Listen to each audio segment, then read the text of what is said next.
Looks like Donald Trump's bullying is finally backfiring on him today.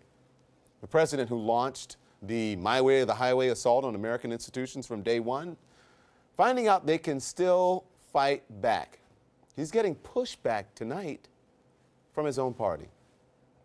Several Republicans on the House Intel Committee, along with Democrats, telling CNN that they would be willing to vote tomorrow to give Robert Mueller the transcript to their interview with Roger Stone, a move that would dramatically raise the legal stakes for Stone and a pretty clear sign that some Republicans finally are done doing the president's bidding on the Mueller investigation.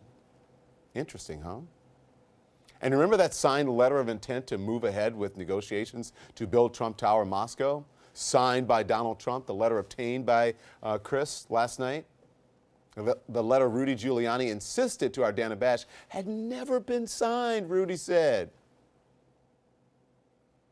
Well, this is like a Home Alone moment. Whoopsie. Giuliani now telling Dana, quote, "I was wrong if I said it. I haven't seen the quote, but I probably meant to say there was never a deal, much less a signed one." He probably meant to say? It would be funny, except this is the personal attorney for the President of the United States who, when confronted with his own words, he claims that he doesn't know what he said, but if he said it, he didn't mean it. He doesn't know what he said, but if he said it, he didn't mean it. That sounds like a lot of explanations that we've heard lately. Nope, never heard of it. Oh, sorry, I was wrong. Well, no, not that I was wrong. If I said that, that's not what I meant something else. I'm not sure if I said that, even if you have the tape of them saying it.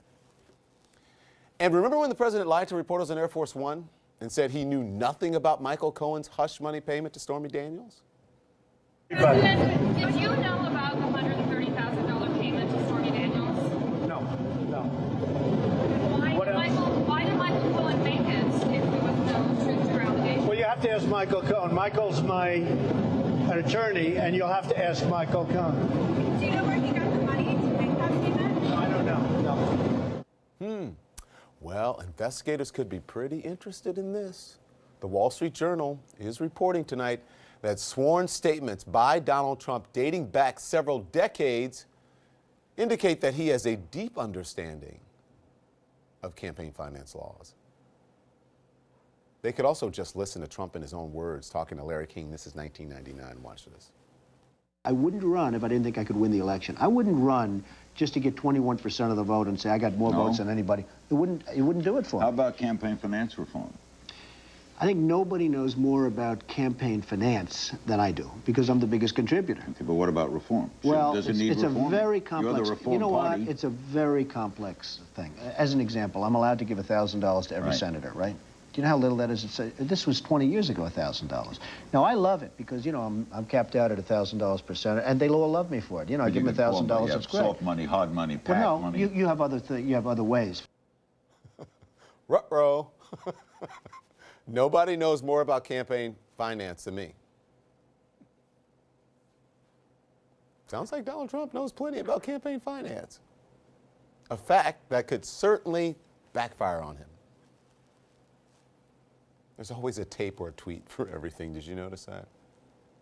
And then there's this, the signature promise of the Trump campaign. Going to be a very tall wall, very strong wall, very powerful wall. It's going to be such a beautiful wall. It's going to be so big. It's going to be so powerful. It's going to be as beautiful as a wall can be. And who's going to pay for the wall? Who's going to pay for the wall? Who?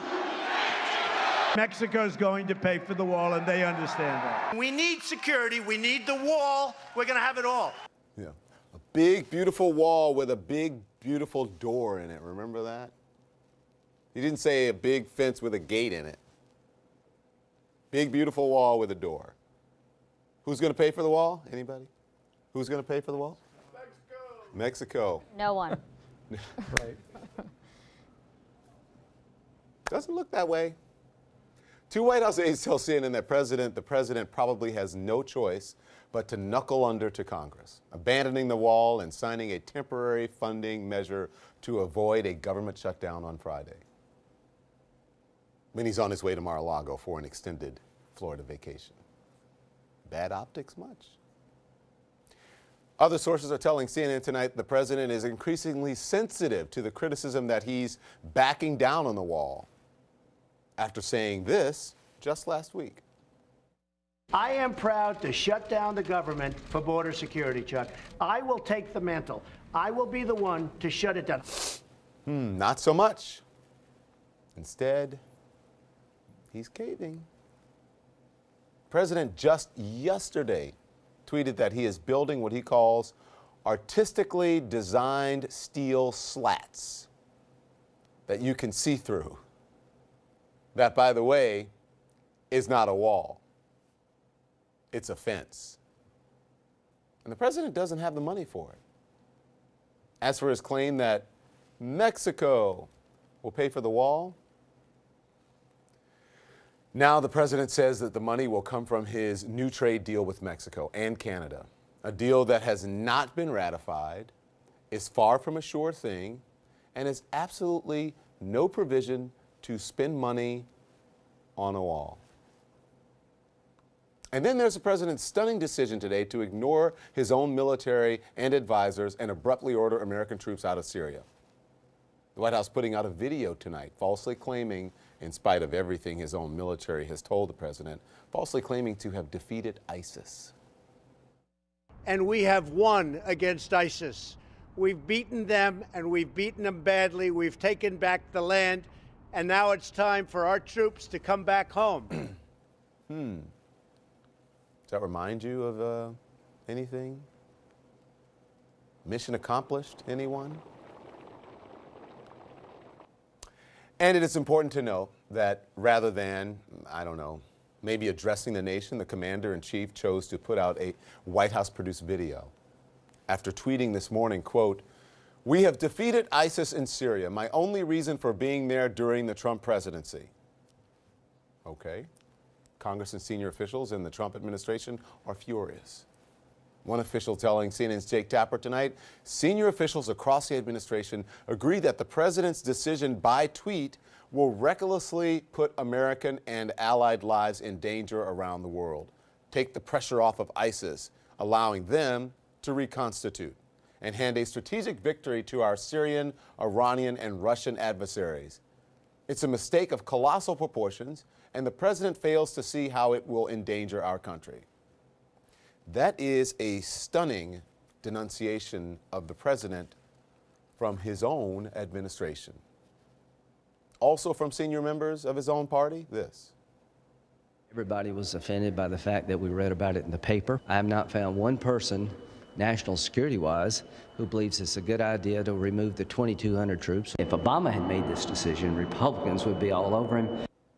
So the president who once said this? It would empower Iran or other countries in a way that ultimately would be detrimental to us. I think this is going to provoke some hearings, some further dialogue to try to put our collective heads together to figure this out. Is getting pushback tonight from his own administration and party. Now, about the economy. The thing this president has relied on to distract from anything that goes wrong in his administration. Not such good news there either. The Dow closed at its lowest point of the year today after the Fed, I should say, raised rates, going against the president's warning. And don't forget, it was only yesterday, that the patented Trump mix of political spin and outright lies went up in smoke in courtrooms in Washington and New York. Former top Trump advisor Michael Flynn admitting he knowingly lied to the FBI. Wasn't ambushed, wasn't set up. He knowingly lied to the FBI by his own admission. As New York's Attorney General accused the Trump family charity of what she called a shocking pattern of illegality and functioning as little more than a checkbook to serve Mr. Trump's business and political interests. The New York Times editorial board sums it up pretty well, and this is a quote. "It's fitting that despite all his bluster and threats, A president who's demonstrated such contempt for the rule of law is finding it so formidable. Some have argued that the case against the president ultimately won't be decided in the courts. It will be in the political process. And to that point, we noticed what was on the front page of the Washington Post exactly 20 years ago. This is 20 years ago. Washington Post, take a good look, everybody. Clinton impeached. House approves articles charging perjury obstruction. The Democrats take over the House in the new year, and so far they are keeping a lid on impeachment talk. So far.